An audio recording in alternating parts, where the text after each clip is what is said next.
किसी ने बड़े कमाल की बात कही है कि मनुष्य का आज का किया हुआ कार्य या मेहनत भविष्य में उसे फल जरूर देती है। हेलो दोस्तों, स्वागत है आपके चैनल एसटी ऑलराउंड में। दोस्तों, आज है 2 जनवरी और 2 जनवरी के सभी महत्वपूर्ण करंट अफेयर्स की हम चर्चा करेंगे। दोस्तों, आप अगर कॉम्पिटिटिव एग्ज़ाम की तैयारी करते हैं तो इसमें सभी बहुत महत्वपूर्ण क्वेश्चन लिए गए हैं जो कि आपके आने वाले एग्ज़ामों के लिए बहुत ज़रूरी होंगे। तो दोस्तों, चलिए स्टार्ट करते हैं। इसमें हम पहले क्वेश्चन के साथ अपने महत्वपूर्ण क्वेश्चन पहला है, किस राज्य में पीएम नरेंद्र मोदी के नाम पर नरेंद्र मोदी मार्ग सड़क का उद्घाटन किया गया है?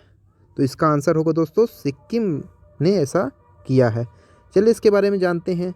सिक्किम में सोमगो लेक और नाथुला बॉर्डर को राजधानी गंगटोक से जोड़ने वाली सड़क का नाम क्या रखा गया है? पीएम नरेंद्र मोदी, इन्हीं के नाम पर ये सड़क बनाई गई है। और इस नई बनी सड़क का उद्घाटन किसने किया? तो राज्यपाल गंगा प्रसाद ने किया है।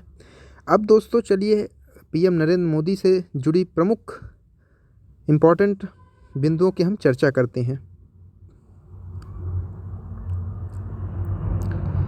पीएम नरेंद्र मोदी स्टेडियम भी है जो कि पहले क्या था, इसका नाम मोटेरा स्टेडियम था जो कि गुजरात के अहमदाबाद में है। तो अब इसका नरेंद्र मोदी स्टेडियम कर दिया गया है, अहमदाबाद में है। एग्ज़ाम वॉरियर्स पुस्तक के लेखक कौन है? तो नरेंद्र मोदी जी हैं।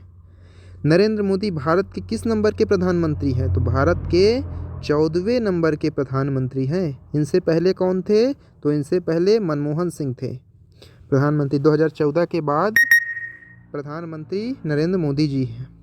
नरेंद्र मोदी गुजरात के कितने वर्षों तक मुख्यमंत्री रहे हैं? तो मोदी जी प्रधानमंत्री बनने से पहले गुजरात के मुख्यमंत्री भी थे, तो 12 वर्षों तक मुख्यमंत्री थे। वहीं अगर हम बात करें नीति आयोग के पहले अध्यक्ष कौन बने? तो नरेंद्र मोदी। नीति आयोग की स्थापना कब हुई थी? तो 1 जनवरी 2015 में हुई थी और उसी समय योजना आयोग को बदल करके नीति आयोग लाया गया और तभी से प्रथम अध्यक्ष कौन बने? तो नरेंद्र मोदी जी। चलिए दूसरे क्वेश्चन की ओर बढ़ते हैं। उससे पहले प्लीज़ दोस्तों आप हमारे चैनल को लाइक, शेयर और सब्सक्राइब जरूर कीजिए दोस्तों। तो चलिए दूसरा क्वेश्चन है, हिंदी का साहित्य अकादमी पुरस्कार 2021 किसे प्रदान किया गया? तो इसका आंसर होगा दोस्तों, क्या होगा? दया प्रकाश सिन्हा जी को ये किया गया है। चलिए इसके बारे में डिटेल से समझते हैं। हिंदी के लिए दया प्रकाश सिन्हा को उनके नाटक सम्राट अशोक के लिए प्रदान किया गया है साहित्य अकादमी पुरस्कार। और दया प्रकाश सिन्हा को पिछले साल पद्मश्री पुरस्कार से भी सम्मानित किया गया था। आपको बता दें, साहित्य अकादमी पुरस्कार 2021 में 20 भाषाओं में दिया गया है।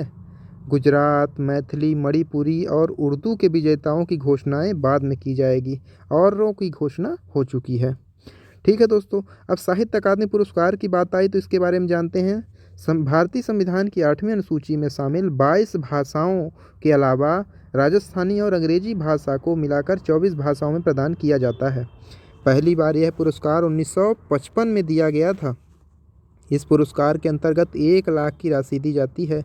वहीं साहित्य अकादमी नई दिल्ली के द्वारा प्रदान किया जाता है। ठीक है, साहित्य अकादमी पुरस्कार के अंतर्गत 3 प्रमुख पुरस्कार दिए जाते हैं। कौन कौन से हैं? एक तो साहित्य अकादमी पुरस्कार, दूसरा साहित्य अकादमी युवा पुरस्कार और तीसरा है बाल साहित्य पुरस्कार।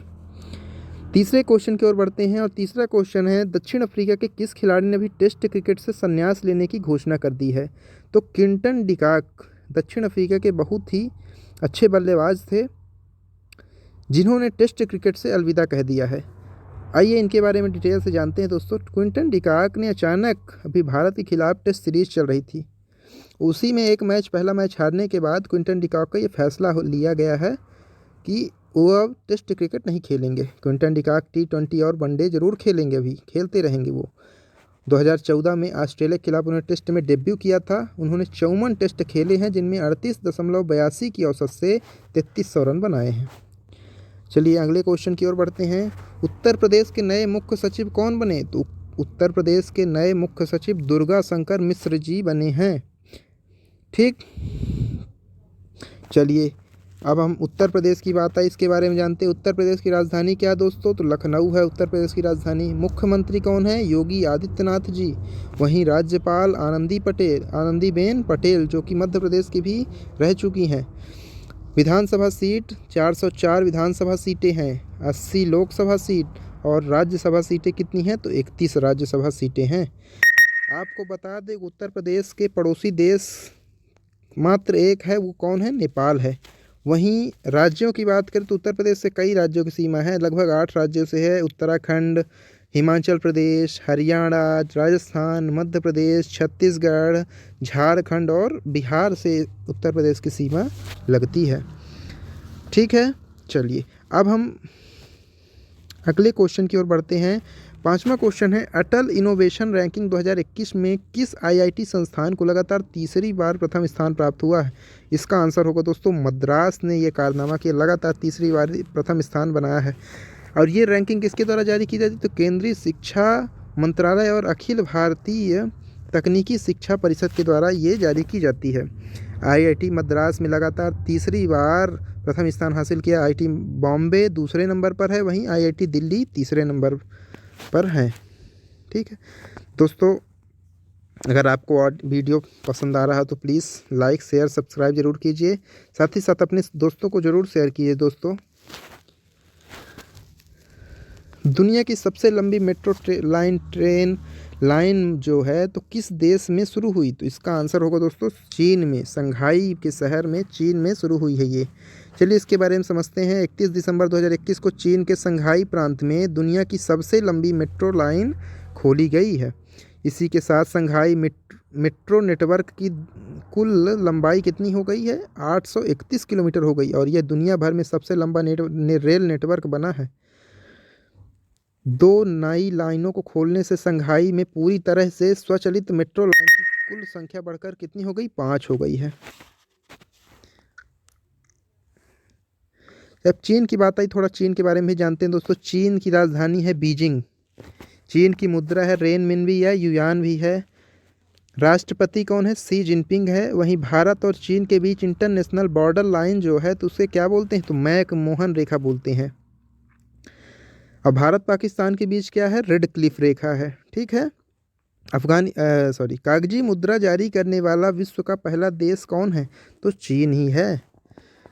चलिए अगले क्वेश्चन की ओर बढ़ते हैं। 7वां क्वेश्चन है, सार्वजनिक शौचालय की स्थिति सुधारने के लिए राइट टू पी अभियान कहाँ शुरू किया गया, तो राइट टू पी अभियान नागपुर महाराष्ट्र में शुरू किया गया है। तो राइट टू पी अभियान सार्वजनिक शौचालय की स्थिति सुधारने के लिए नागपुर महाराष्ट्र में शुरू हुआ, और इसका उद्देश्य यही है कि नागरिकों को स्वच्छ, सुरक्षित और निःशुल्क शौचालय उपलब्ध करवाया जाए। ठीक। 8वां क्वेश्चन है, संत रविदास हस्तशिल्प एवं हथकरघा विकास निगम का अध्यक्ष किसे नियुक्त किया गया, तो इसका आंसर होगा रणवीर जाटव जी को। चलिए इनके बारे में जानते हैं। रणवीर जाटव ने मृगनयनी एम्पोरियम हमीदिया रोड स्थित कार्यालय में पदभार ग्रहण किया है। प्रबंधक संचालक मध्य प्रदेश संत रविदास हस्तशिल्प एवं हथकरघा विकास निगम श्रीमती अनुभा श्रीवास्तव ने उनका स्वागत किया और विभाग की गतिविधियों से अवगत भी कराया। यह हस्तशिल्प के कार्य को बढ़ावा देता है और बेरोजगार के लिए कौशल विकास प्रशिक्षण प्रदान करता है।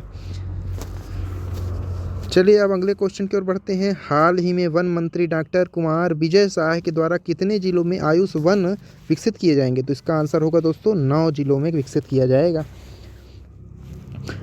वन मंत्री कुमार विजय शाह द्वारा 9 जिलों में आयुष वन विकसित किए जाएंगे।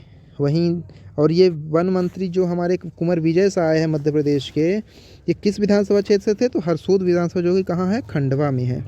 ठीक। चलिए कुछ प्रश्नों की बात आई, प्रमुख प्रश्नों की बात करते हैं। वन्य प्राणी पुरस्कार कब से दिया जा रहा है, तो 2008 से। अमेरिकन गांधी किसे कहते हैं, तो मार्टिन लूथर जी को कहते हैं अमेरिकन गांधी। वहीं सतपुड़ा टाइगर रिजर्व की स्थापना कब हुई थी, तो 1981 में हुई।